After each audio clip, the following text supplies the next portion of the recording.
In these times of ours, though concerning the exact year there is no need to be precise, a boat of dirty and disreputable appearance, with 2 figures in it, floated on the Thames, between Southwark Bridge, which is of iron, and London Bridge, which is of stone, as an autumn evening was closing in. The figures in this boat were those of a strong man with ragged grizzled hair and a sunbrowned face, and a dark girl of 19 or 20, sufficiently like him to be recognizable as his daughter.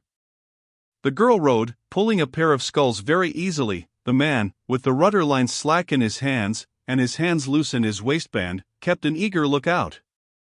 He had no net, hook, or line, and he could not be a fisherman. His boat had no cushion for a sitter, no paint, no inscription, no appliance beyond a rusty boathook and a coil of rope, and he could not be a waterman. His boat was too crazy and too small to take in cargo for delivery, and he could not be a lighterman or river carrier. There was no clue to what he looked for, but he looked for something, with a most intent and searching gaze.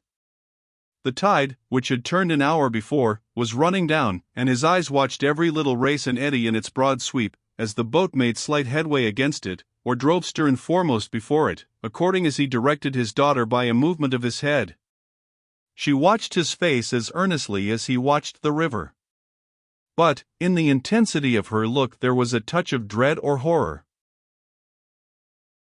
allied to the bottom of the river rather than the surface, by reason of the slime and ooze with which it was covered, and its sodden state. This boat and the 2 figures in it obviously were doing something that they often did, and were seeking what they often sought. Half savage as the man showed, with no covering on his matted head, with his brown arms bare to between the elbow and the shoulder, with the loose knot of a looser kerchief lying low on his bare breast in a wilderness of beard and whisker, with such dress as he wore seeming to be made out of the mud that begrimed his boat, still there was a businesslike usage in his steady gaze. So with every lithe action of the girl, with every turn of her wrist, perhaps most of all with her look of dread or horror, they were things of usage. "Keep her out, Lizzie. Tide runs strong here. Keep her well afore the sweep of it." Trusting to the girl's skill and making no use of the rudder, he eyed the coming tide with an absorbed attention. So the girl eyed him.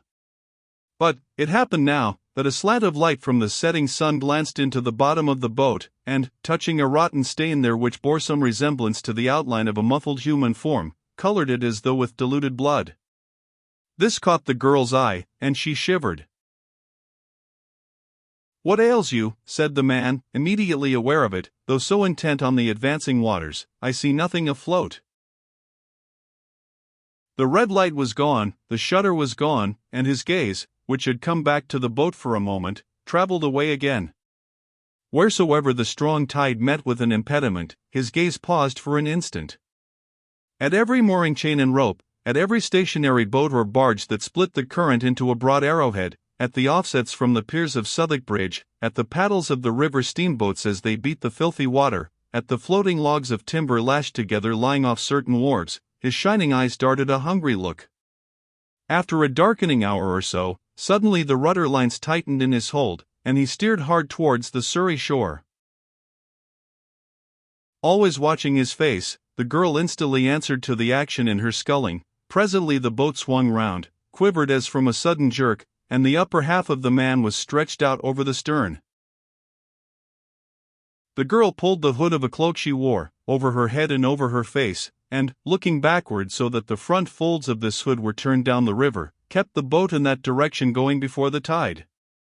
Until now, the boat had barely held her own, and had hovered about one spot, but now, the banks changed swiftly, and the deepening shadows and the kindling lights of London Bridge were past, and the tiers of shipping lay on either hand.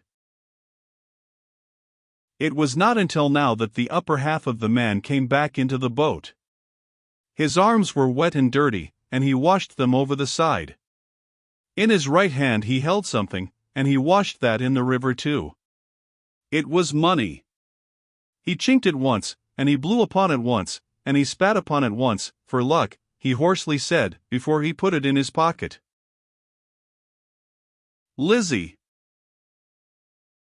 The girl turned her face towards him with a start, and rowed in silence. Her face was very pale. He was a hook-nosed man, and with that and his bright eyes and his ruffled head, or a certain likeness to a roused bird of prey. "Take that thing off your face." She put it back.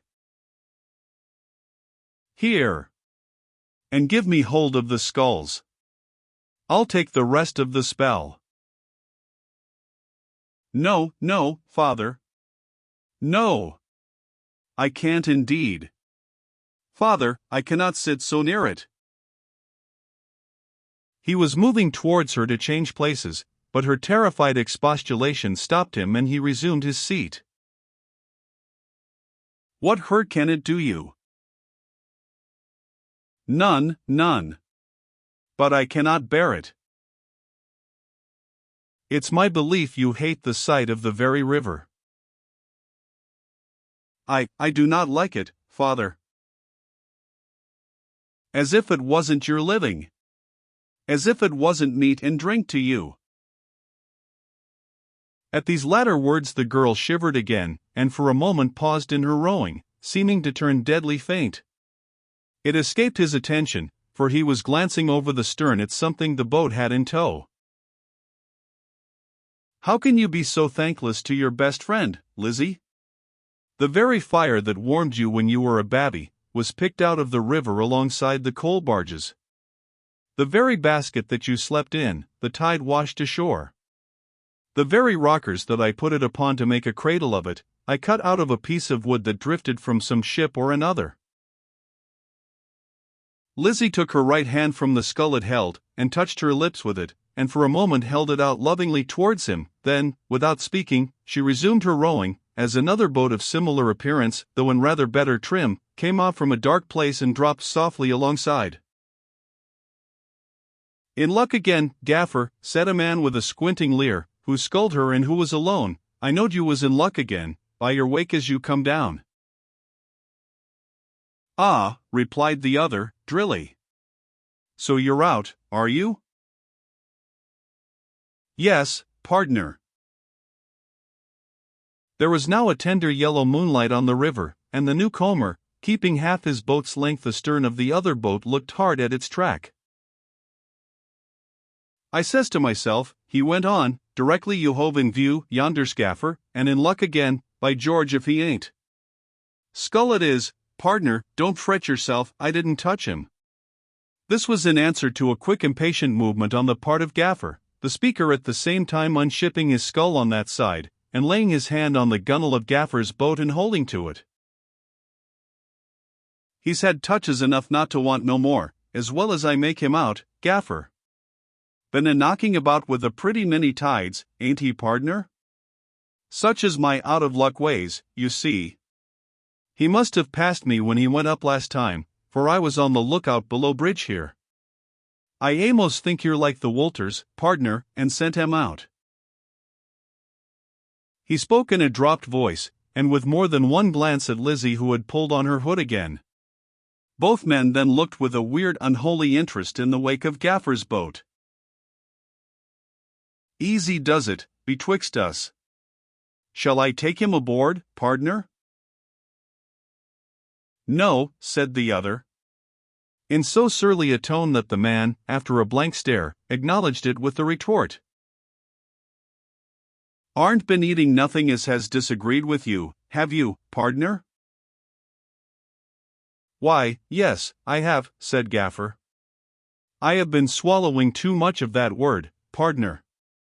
I am no pardner of yours." "Since when was you no pardner of mine, Gaffer Hexam Esquire?" "Since you was accused of robbing a man." "Accused of robbing a live man," said Gaffer, with great indignation. "And what if I had been accused of robbing a dead man, Gaffer?" "You couldn't do it." "Couldn't you, Gaffer?" "No. Has a dead man any use for money?